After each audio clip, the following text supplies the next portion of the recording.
The rise of totalitarian regimes. Totalitarianism as an answer to the post-war problems and the worldwide impact that will have. Lecture terms.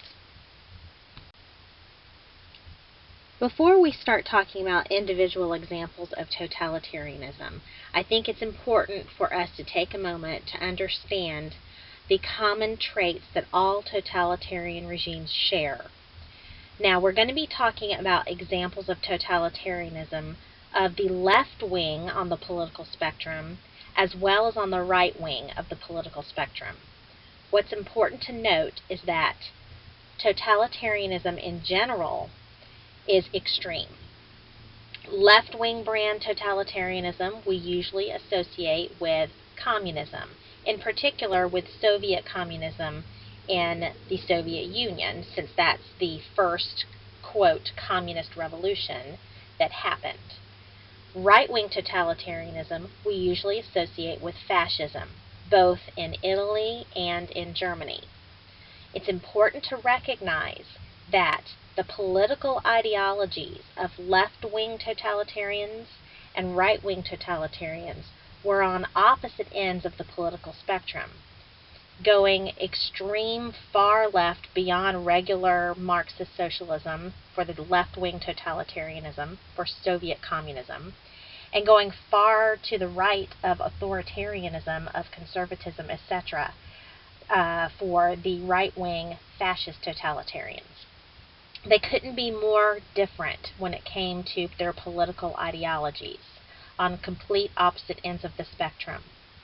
However, when it comes to understanding the methodology that each of these totalitarian regimes, these different brands of totalitarianism use, they look very similar. So sometimes people get them mixed up, thinking that totalitarianism and communism and fascism are all synonyms. It's important to recognize that totalitarianism is total government, whether it's left or right wing. Then communism is the subset, the left-wing variety of totalitarianism, whereas fascism is the subset or right wing of totalitarianism. And because both communists and fascists in the early 20th century are totalitarian, they share some common traits.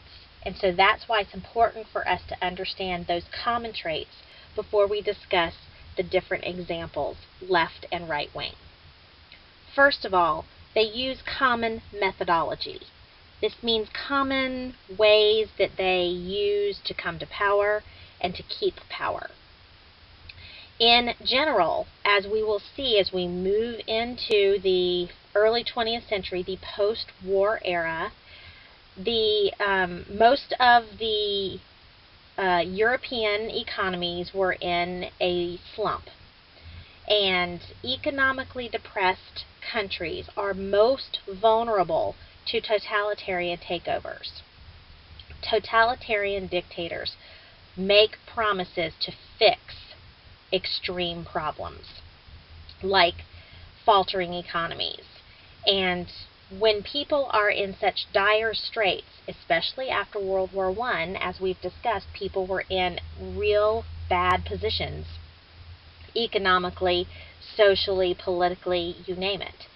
Oftentimes when they feel completely helpless to change the way life is going for themselves, they are more willing to give up a great deal of their rights and their own sovereignty to a dictator who promises to fix the problem.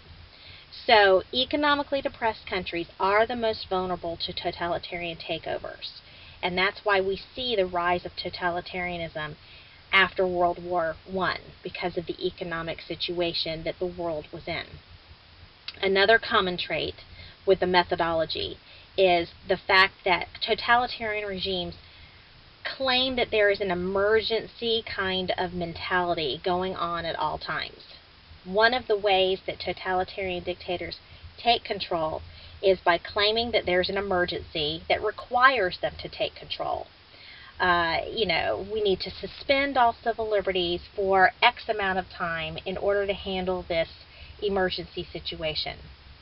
The problem with totalitarian dictators is that the emergency never seems to go away. If one emergency comes to an end, there's always another one that comes out. And therefore, the people never get any rights back. They end up becoming slaves to the dictator, if you will, in a way. They also, common traits, also use extreme nationalism, coupled with that us and them approach that we discussed, can sometimes be a byproduct of nationalism. And this ultimately allowed for totalitarian regimes to use a great deal of scapegoating. Scapegoating is very common. With left-wing totalitarianism, since it's based on, at least some parts of Marxism, communism, we see that left-wing totalitarianism focuses on class differences, class warfare, if you will. Remember what Marx had said. If you destroy the ownership of private property, you ultimately eliminate the classes, and once a classless society is created, the revolution would be complete. So class warfare for left-wing totalitarianism is the main target, or the main scapegoat, excuse, if you will, that they use to gain control. Ethnicity becomes the common scapegoat for the right-wing variety of totalitarianism, fascism. The us and them mentality, ethnicity, purity of the bloodline, etc., is focused on in the targeting of different individuals and groups that need to be eliminated, quote-unquote, from society. So there's always an enemy to devour in a totalitarian regime. And that's how they keep that emergency mentality at all times. There's always someone who needs to be eliminated. There's always someone who is an enemy to the state and to the well-being of the population. And therefore, the people need to give their sovereignty over to this dictator and allow him to maintain that sovereignty indefinitely in order to eliminate those problem people in society. Obviously, part of the way that they eliminate these people from society that they see as dangerous, the totalitarian dictators use terror tactics. And the terror tactics that are used by both left-wing totalitarian dictators and right-wing totalitarian dictators are very similar. Usually, it involves the creation of a secret police force that will be utilized by the dictator to do his dirty work, to weed out the problem people and groups in the society, oftentimes doing it in very secretive ways. Sometimes I call it a not-so-secret police force, because everyone knew who these people were, but they didn't know when they would strike or who they would strike. The secret police force ultimately becomes the insurance that the dictator uses to maintain his power. He can wield this as a tool to keep himself in power. If anybody tries to resist, or if anybody may even be perceived as a future threat to the dictator, he can use the secret police force to eliminate them. A totalitarian dictator has total control. It's different than an absolute monarch, because the absolute monarchs did not usually involve themselves in the everyday lives of the people and the thinking of the people. In a totalitarian regime, whether left-wing, like Soviet communism, or right-wing, like fascism, the dictators involve themselves in the everyday lives of the people, including using indoctrination and, in some cases, brainwashing to make sure that their message is the only message that is valid in society. Resistance is futile in a totalitarian regime. And in some ways, I think the best way to explain how it was living in a totalitarian dictatorship, how precarious it was, is by explaining it. It's like as if you were standing on the edge of a shoreline by the ocean. You know that as you stand there and let the waves roll over your feet, what happens is the sand starts to shift underneath your feet. And if you do not change your footing, you can fall down. That's what it's like living in a totalitarian dictatorship. From one day to the next, the tide can change. Whatever the will of the dictator is the will of the party. And if the dictator changes his mind on any given thing, and you are not on the right side of that thing, and it can change from day to day, from hour to hour, if you don't shift your footing, you can find yourself in trouble.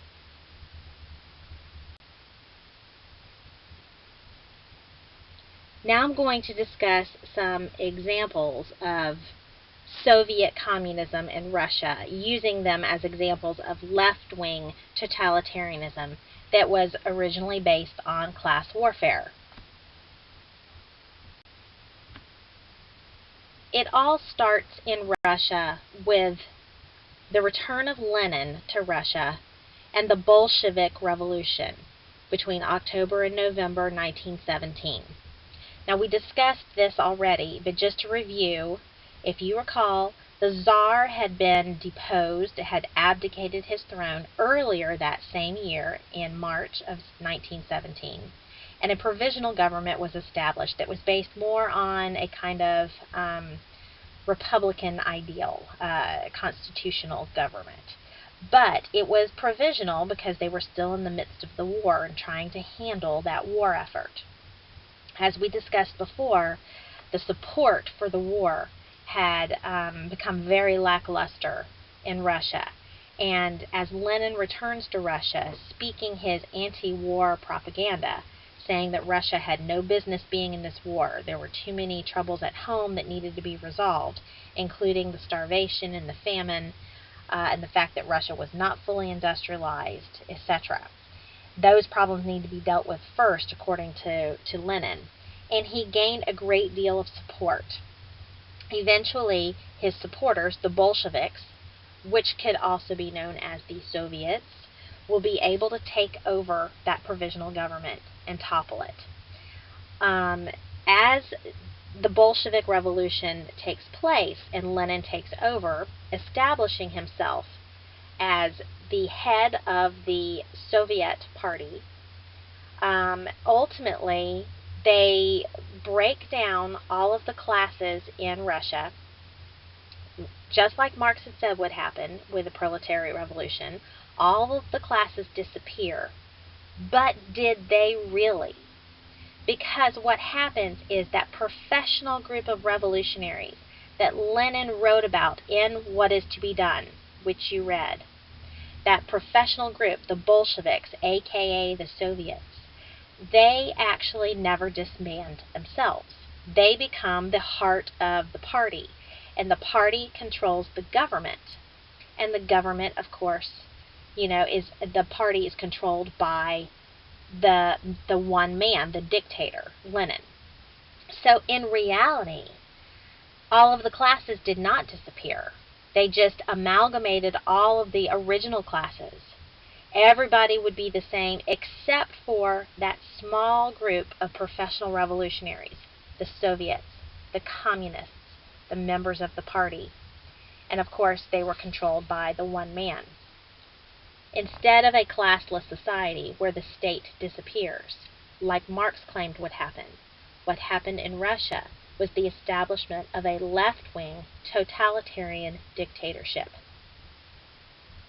After Lenin takes control and establishes this new government, there will be some resistance almost initially, almost immediately. They pull out of the war, just like Lenin had said that they would, and almost immediately there was some lashback for Lenin's policies that he put into place as a totalitarian dictator. And this will ultimately lead to the Russian Civil War that takes place between 1918 and 1920. Lenin will have his right-hand man, Leon Trotsky, raise an army to deal with this group of individuals that are resisting his changes. Ultimately, they become known, that army is compulsory for all workers, and it becomes known as the Red Army. The White Movement was what the resistors were known as. And ultimately, the Red Army, since it was compulsory for all people, all workers, they were able to raise a huge army to defeat the White Movement fairly quickly. It is also during this time period that the Tsar himself, who had been living in the countryside of Russia, pretty much like a prisoner, I guess you would say, under house arrest, he and his family, ever since he had abdicated his throne, Lenin found it prudent to execute the Tsar and the rest of the family during this time as well. A number of those people who supported the White Movement wanted a return to monarchy, seeing what Lenin was doing as worse than what they had had under the Tsar. And so Lenin argued that if we have no Tsar for them to rally around, and there's no future Tsar for them to try to rally around, meaning there's no heir to the throne, then he would be able to eliminate that as a threat. So the Tsar and his entire family were wiped out as a result of that. After Lenin was now firmly in the driver's seat, dealing with all of those who resisted after the Russian Civil War was over, he was able to really work on establishing his communist government. Lenin's communism is based off of his original economic idea for Russia called war communism.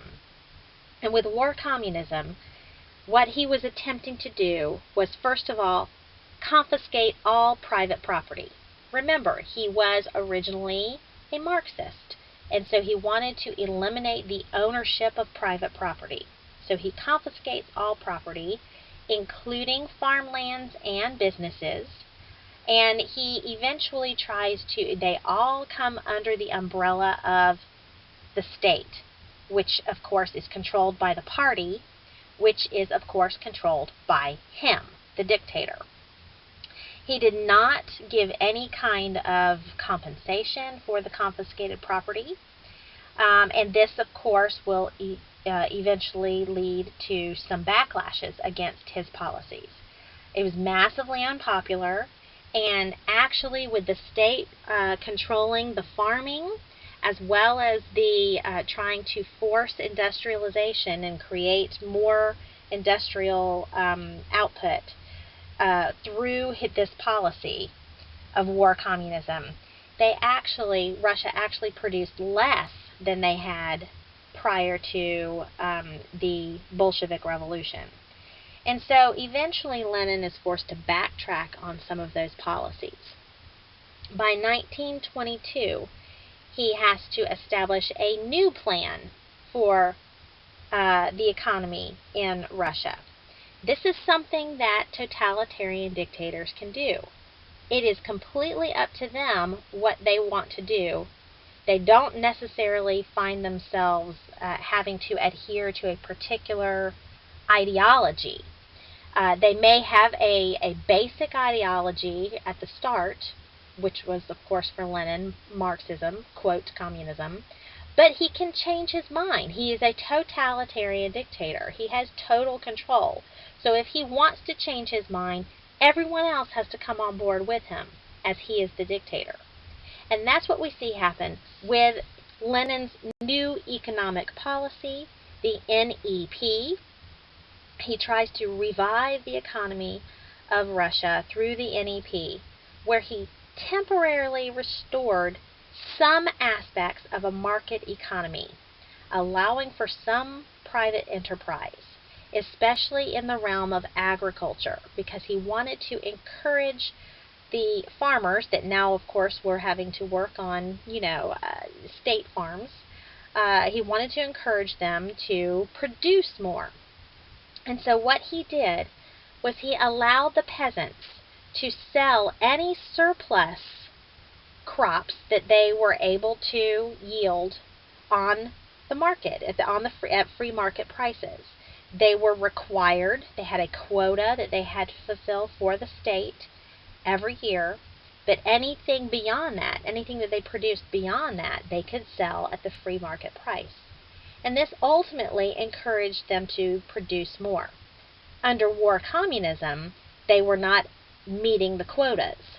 Under the NEP, not only were they meeting the quotas, but they were actually producing more. So, yes, this is some free market. Is that true communism? Is that really what Marx originally was talking about? Or even Lenin originally was talking about? No. But this shows you he was trying to blend a bit of free market as well as having communism. The state still controlled all of the businesses. The state still controlled the industrial factories that were being built. Electrification was a big part of that, the establishment of technical schools. So he thought that with the NEP he could have a kind of blending of some small bits of private enterprise and communism, and that could be the wave of the future. This, however, made some people in the Communist Party wonder if he was truly a communist, a true Marxist communist.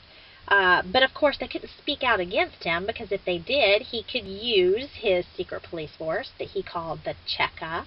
It would be the forerunner to the KGB, by the way, to eliminate them. So they had to keep their mouths shut. Otherwise they could be eliminated themselves. So this is the way things went until 1924. Lenin suffered a series of strokes in 1924. Well, actually, before 1924, but they resulted in his death in January of 1924. He had actually had an assassination attempt on his life during the Russian Civil War, where a bullet was lodged in his brain and was inoperable. If they had tried to remove the bullet, it would have killed him. And it is believed that this bullet eventually is what causes the series of strokes later that will kill him. After he dies, there's a problem. Totalitarian dictatorships do not guarantee succession. It's not a monarchy.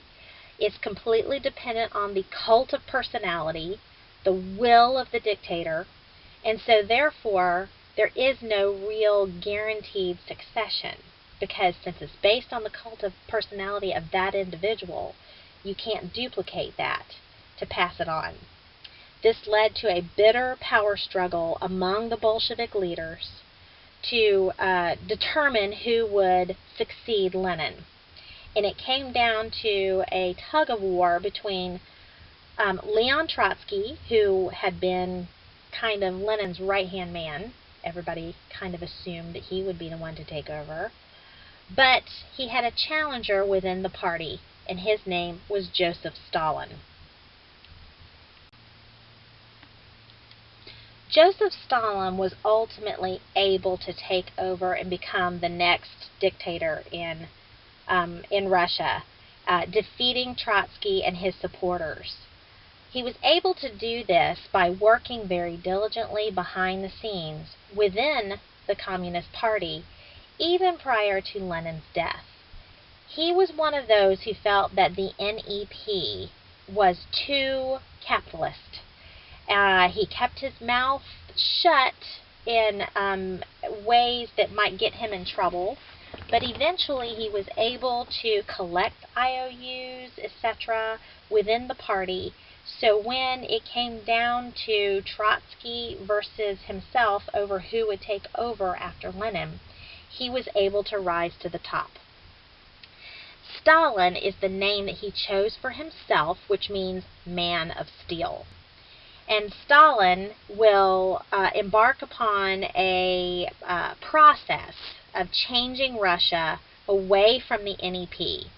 Instead, he declares that there should be socialism in one country, perfect socialism at home in Russia, and then afterwards they should try to export it to the world. By perfecting it at home, ultimately Joseph Stalin will be able to finally force Russia into complete industrialization. And he does this with his 5-year plans. Now, let me explain something. This power struggle between Stalin and Trotsky did go on for a little while. Lenin dies in 1924. There's this power struggle going on for a few years, but ultimately Stalin is able to rise to the top and take over completely by 1928. Stalin will rule for a very long time until his death in 1953, which means that longevity of his reign allows him to really transform Soviet communism into what is sometimes known as Stalinism. It all becomes about Stalin. Stalin is the cult of personality now, and in some ways it's hard to separate Soviet communism from Stalinism as we move forward. It all begins with his plan for industrialization. He reverses the NEP of Lenin and establishes a series of 5-year plans to try to revolutionize the economy in Russia. Within his 5-year plans, he calls for both massive collectivization of agriculture as well as focusing on heavy industry, meaning that the industrial output that he is focusing on is heavy industry rather than commercial industry, talking about the production of petroleum and natural gas, as well as electrical output, coal, steel production, those kinds of things, heavy industry rather than commercial industry. He believes that the only way Russia will ever be able to compete on the world stage is if they do this. And this, of course, will get them ready, ultimately, for World War II, which is looming on the horizon. One of the things that he wanted to do when he reversed the NEP is, of course, force this massive collectivization of agriculture. Lenin had kind of started to do this with his original economic policy of war communism, but he had not taken things to the further steps that Stalin will do. Stalin will collectivize the farms, moving people off of their traditional family plots of land, sometimes moving them very far away from where they had lived and forcing them to work on these large communal farms, these large state-run farms, collectivized farms. Those individuals who had, I guess you would say, progressed under Lenin's NEP, some of them actually balked at this. They were often known as kulaks. They were independent farmers who are now forced to cede any of their lands, which were, of course, didn't belong to them anymore. They belonged to the state, but they were forced off of those lands and forced onto collectivized farms. Any resistors to this would be sent to labor camps. The kulaks were seen by Stalin and the Communist Party as, quote, class profiteers. So because of that, they must be eliminated. Those who resisted, of course, like I said, sent to labor camps. Many would die in the process. They were sent to labor camps to work on the heavy industry that Stalin was trying to force with the 5-year plans as well. Now, he will eventually proclaim successes of both collectivization and of heavy industry with the 5-year plans, but at a very high cost. Hundreds of thousands, if not millions, will perish in the process of Russia becoming industrialized and collectivized. As we move forward, as we move into the 30s, even more will die under Stalin's reign. and he is responsible for millions upon millions of deaths as a result of his policies. The cleansing is a perfect example of this.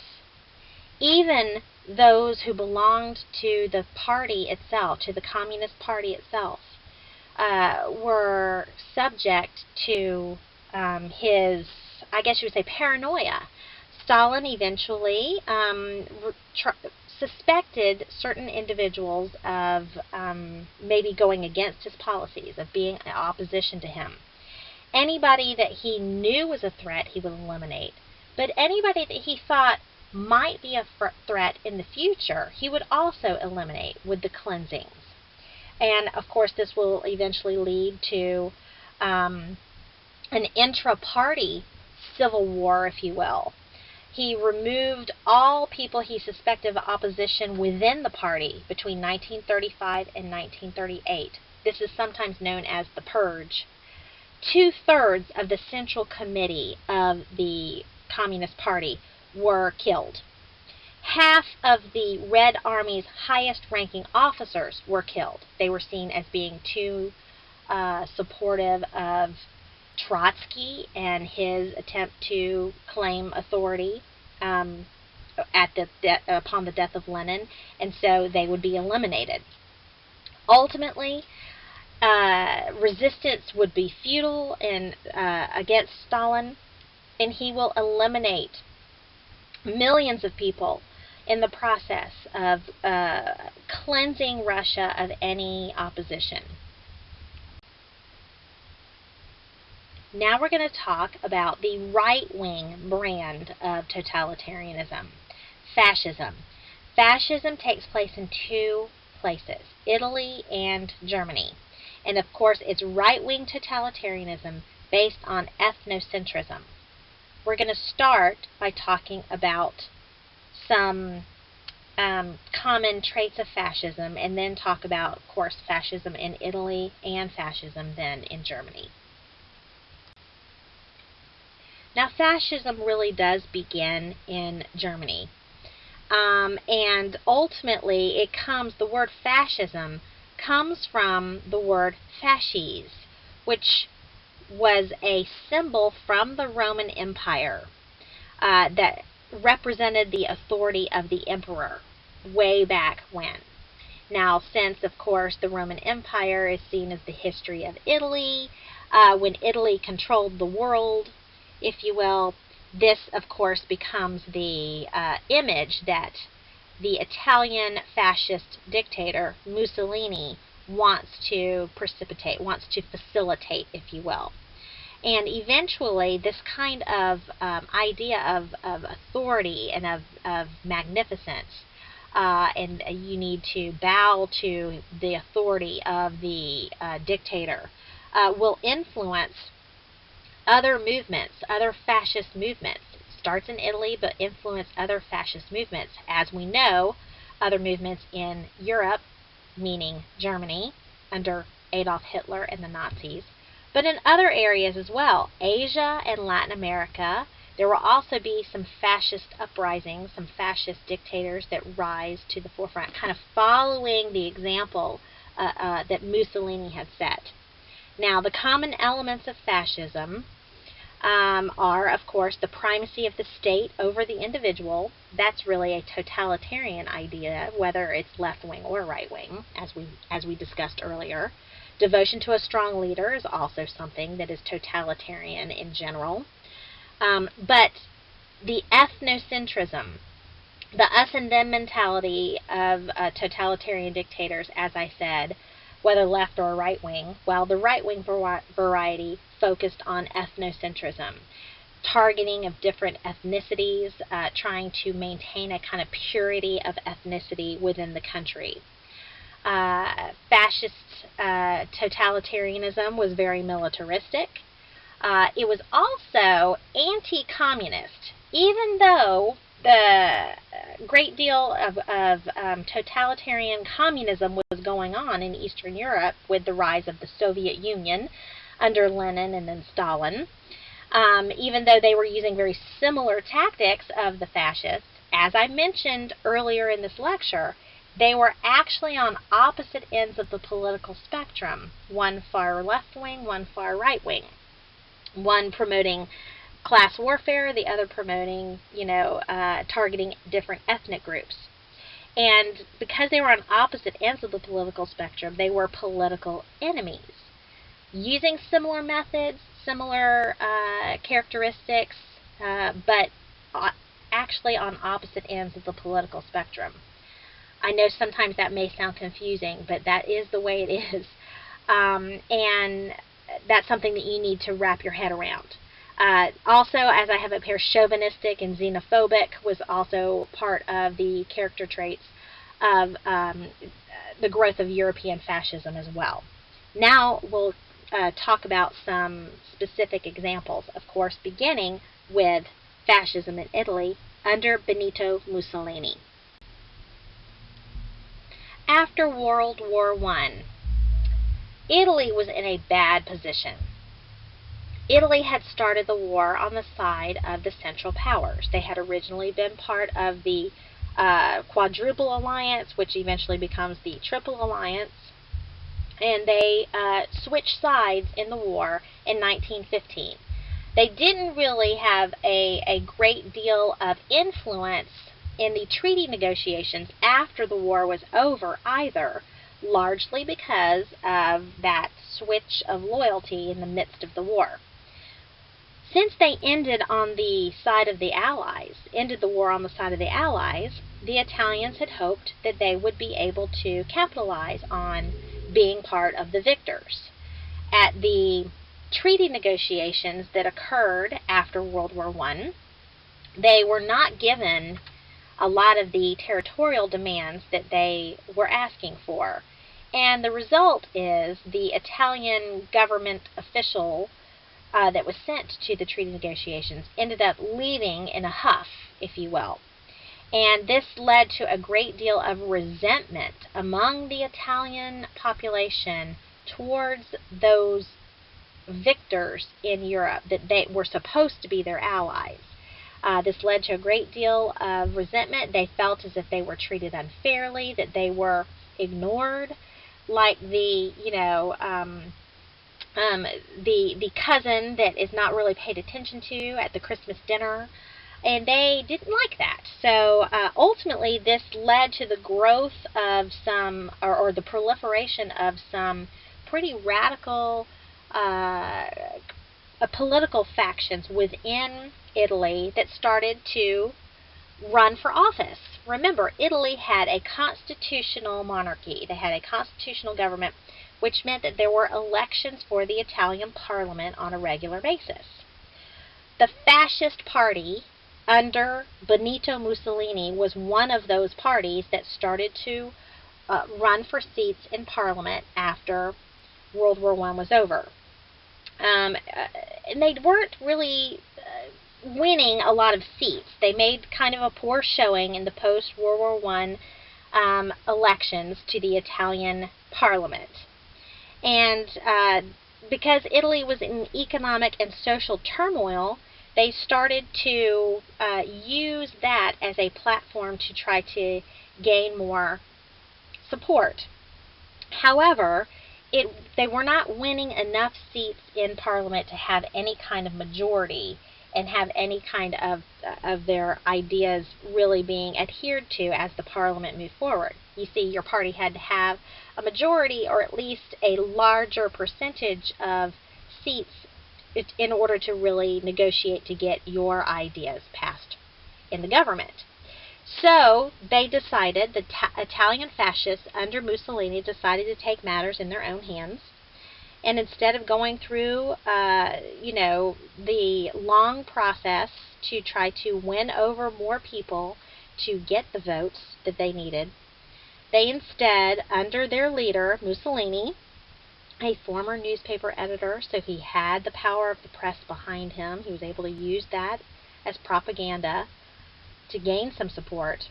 He and his followers marched on Rome in 1921, his black shirts as they were known, and they eventually forced the constitutional monarch who was King Emmanuel III at this point, to make Mussolini Prime Minister of the Parliament, even though the Fascist Party had not won the plurality, which normally determined who the Prime Minister would be. They browbeat the king into appointing Mussolini the Prime Minister. Between 1921 and 1926, Mussolini was able to work as the Prime Minister to eliminate any other opposition to his policies. Eventually, by 1926, he ultimately eliminates all other parties, making the Fascist Party the only legitimate party in Italy. And therefore, by 1926, we say that he seized complete totalitarian power in Italy. The king is no more, has no more say. There really isn't a king at this point anymore, and the legislature, as it is only full of fascists. So there really is no more use for elections, and now Mussolini has taken over as a totalitarian dictator. And he takes the title Il Duce, which means the leader. Now Mussolini, as I said, kind of presented the model for European fascism. Some would argue that he was the inventor of European fascism, which is, of course, totalitarianism of the right-wing variety. But it was actually perfected by the Nazis in Germany under Adolf Hitler. We'll talk more about Mussolini as we move towards World War II, but I think it's important now to discuss the rise of right-wing totalitarianism, fascism in Germany, where it was, in a word, perfected. Adolf Hitler and the Nazi Party in Germany. Adolf Hitler had a checkered past. He actually was Austrian by birth. His parentage was questionable in some regards. He had some issues with his upbringing between his mother and his father.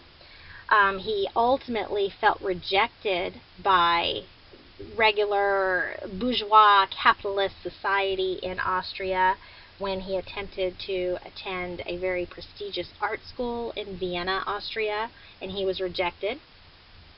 He will eventually become a kind of vagabond who will eventually sojourn to Germany itself, leaving Austria and his homeland, to go to Germany, where he eventually becomes a naturalized citizen, and he joins the German army as World War I begins.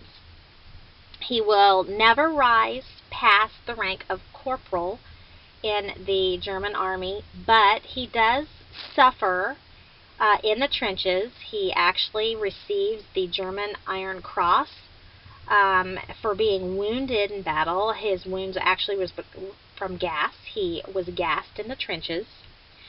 He survived, however, and after Germany's loss in the war, he, like many other soldiers who returned home, felt alienated, felt dehumanized, and felt lost, part of that lost generation that we discussed in a previous lecture. A lot of the German soldiers that returned home not only felt shell-shocked and lost and dehumanized and alienated, they also felt extremely bitter because they seemed to have fought for nothing. They felt as if they were returning home to nothing. The economy was in such a shambles that they had no jobs to return home to. They felt bitter because of this. And ultimately, this allowed for many of those former soldiers to become involved in a political group that was very extremist, had an extremist agenda. Germany had suffered so much from the terms of the Versailles Treaty, the very harsh terms of the Versailles Treaty, that these groups, some of these groups, felt embittered by that, felt stabbed in the back by the victors of World War I. and felt that all of the problems that Germany was now going through economically and socially was because of those policies. And eventually the Nazi Party, which was the National Socialist German Workers' Party, they became known as the Nazis, arose in all of this. Now, if you recall what I said before, Germany was made a republic at the behest of the victors of World War I. Their king was removed, their Kaiser was removed from his throne, and a republic was established. It was called the Weimar Republic. And ultimately, now political parties started to proliferate to run for office, to run for seats in the German parliament that was known as the Reichstag. The Nazi Party was just one of the many parties that came about. They were seen as a splinter party, if you will, originally. But as we move through the 20s, that will change. Now, by 1921, Hitler was able to rise through the ranks of the Nazi Party and become a more prominent member. In 1923, he and some other ringleaders in the party attempted to overthrow the government. They were unsuccessful in doing this. They tried to do this in Munich. It was known as the Munich Beer Hall Putsch, which is like a coup. But they ultimately failed. And so what happened was they were thrown in jail. The leaders of this coup were rounded up and thrown in jail. It was while Hitler was in jail for a number of months that he penned his autobiography called Mein Kampf. Mein Kampf will ultimately become a massively popular book among the German population. He capitalizes on the public discontent with the post-war era in Germany. He explains Mein Kampf, meaning my struggle, his personal struggles that he went through, but also he incorporates the struggles that the regular German population feels that they are going through. And he seems to really have his hand on the pulse of the feelings of the regular German population. They are very angry and bitter about the war guilt clause part of the Versailles Treaty. They are very angry about the reparation payments and the heavy economic demands put on them, especially with the territorial losses that they suffered. The majority of their industrial centers were taken away from them, which meant their ability to make money was taken away from them. Yet they have these heavy reparation payments also forced on them. This seemed impossible, and many people were very angry about this. And ultimately, he incorporates in his autobiography, in Mein Kampf, his belief, as the Nazi belief, that the major parties were unable to really deal with this problem.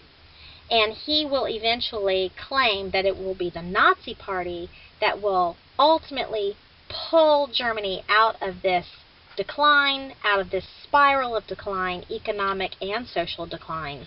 And ultimately, that will bring glory back to Germany. Part of Mein Kampf was also anti-Semitism, which was running rampant throughout Europe, but really in German society, this was part of the Nazi agenda. The Jews that were living in Germany were seen as the epitome of all evil. All of the problems of Germany were piled on to the Jews, which of course was not really accurate at all. But as I mentioned before, with totalitarian regimes, there always needs to be a scapegoat. And in right-wing totalitarianism, it's ethnicity. So that was the ethnic group that absorbed the hatred of all Germans. Just like classes absorbed the hatred of all of the left-wing totalitarians, this ethnic group ultimately became the target, the scapegoat. Now, All of this will be incorporated in Mein Kampf, and that's one of the reasons why in 1925, when it was finally published and released, and of course Hitler was out of prison by this point, it was widely popular. It became a bestseller in Germany. And it ultimately brought a lot of support over to the Nazi Party. And they started to participate in more elections, and they started to win more seats in the German legislature. Eventually, they will be able to claim dominance in that legislature, and Hitler will actually be named Chancellor. By 1933, Hitler is named Chancellor of Germany, which is the Prime Minister, if you will, and the Nazi Party has the power, the major power in the German Reichstag, in the German Parliament. So, in Germany, it was not a military coup that put the Nazis in power, that put Hitler in power. And since they used the ballot box to eventually rise to power, so many people voted for them that they were able to get that plurality and take over command of the Reichstag. Ultimately, we need to talk about how he will transfer that majority that the Nazis have in the German parliament, the Reichstag, into a true totalitarian dictatorship. He does so through a series of tactics. The Nazis, as I had mentioned, became the single largest party in Germany in the parliament between 1930 and 1932, allowing for Hitler to be named Chancellor, the head of the government, the head of the parliament, rather, by 1933. The president, which was, of course, in the Republic, another branch of the government, was weak, and so Hitler, as the Chancellor, was able to really bully and browbeat his way around, making sure that his and the Nazi policies were passed through the German Reichstag, and the, quote, veto power of the president was ineffective to do anything to stop them. Eventually, he and the Nazis were able to suppress all opposition and abrogate constitutional and civil rights in 1934 with the Enabling Act. What had happened was a fire had occurred within the German Parliament building, within the Reichstag building. And Hitler blamed this fire on the traditional opposition party to the Nazis, the German Communist Party. And so he was able to pass through legislation in the German Parliament to eliminate the Communist Party. He disbanded it, and he rounded up the majority of the communist leaders and had them put on trial as traitors to Germany, and they were executed. Ultimately, by 1934, he was able to use this Red Scare. He had to suspend civil liberties in Germany in order to root out the enemies that were living among them. Any that might have supported the communists, or anyone else who was against the Nazi Party. And so eventually, through that, emergency type of situation, he was able to gain totalitarian control. The Enabling Act basically made Hitler the totalitarian dictator that he was. The Enabling Act makes the Nazis the sole legal party in Germany, eliminating all other political parties. He destroyed trade unions with the Enabling Act, and he was given the power to produce legislation without the approval of any other entity. So no longer would the president have any veto power, no longer would there be anybody in Parliament or the German Reichstag that could challenge him. Although, since the Nazi Party was the only legal party at this point, that meant that the German Reichstag was basically his rubber stamp. They would rubber stamp everything he wanted to have done. With the Enabling Act, Hitler became a right-wing totalitarian dictator. The Nazi Party controls Germany, and the Nazi Party is controlled by Hitler. Now remember what I said before, Hitler and the Nazis were able to play upon the prejudices and the animosity and the ill feelings of the people of Germany towards the West, towards Jews, towards those that they saw as responsible for Germany's decline. And they were making promises that they were the ones, the Nazis were the ones that could restore glory to Germany once again. And that the only way they could do this was to take the bull by the horns, to, basically go against the Versailles Treaty terms and pull themselves up out of this economic slump, out of this social slump, and ultimately take control of territories in Europe once again, so they could become glorious once again. This, of course, made people very proud. They saw pride in their country once again, and ultimately Hitler and the Nazis will use this to gain more and more support among the regular population. As Hitler took control as a dictator with the Enabling Act, now he has complete control, and whatever he says goes. And so anybody who was seen in opposition to him, of course, would be eliminated. He will eventually establish a secret police force of his own. They will become known as the SS. And he will use that secret police force to weed out any problem elements in German society. The theories of racial superiority, racial purity, etc. are a big part of fascism in Germany. The racial state, if you will. And Hitler and the Nazis will embark upon policies of eugenics and anti-Semitism as a part of this. Now, it starts early. It starts in the early 30s as Hitler and the Nazis take control and establish a totalitarian regime. But eventually we will see more and more massacres happen among the Jewish population, but also other outsiders to the German agenda. Gypsies, people who had some sort of disability. These were all targets in the German racial state. They wanted to establish a pure Aryan race and not have any elements of disability or any kind of impurities in their race. And so that's why they launched upon a great deal of these policies. Lebensraum was something that is part of this. Lebensraum basically means living space. And these policies of eugenics ultimately led, with this notion that we need living space for the real German race, so we need to eliminate all of these other people in society that are not worthy to live here.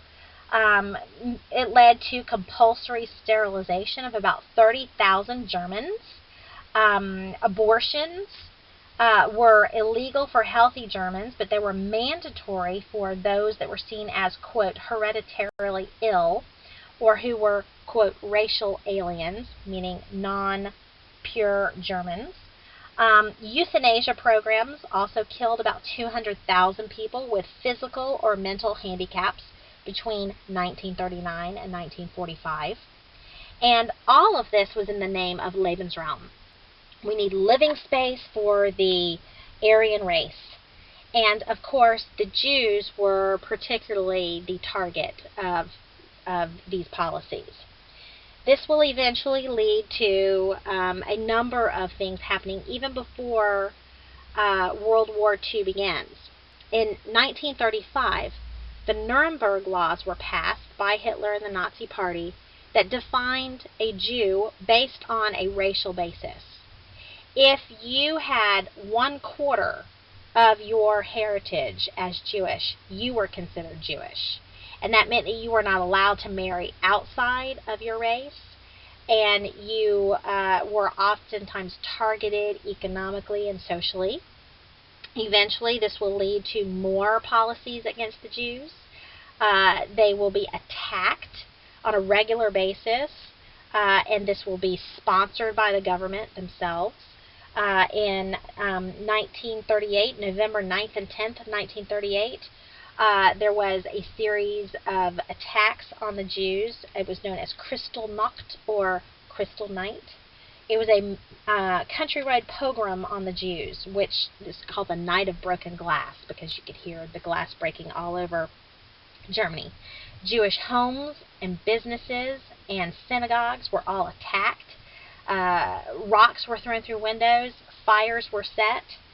All of this was trying to encourage those Jews to leave Germany, many of which would leave Germany, but many did not have a choice and were not able to economically afford to leave their homes that they had lived in and that their families had lived in for hundreds and hundreds of years.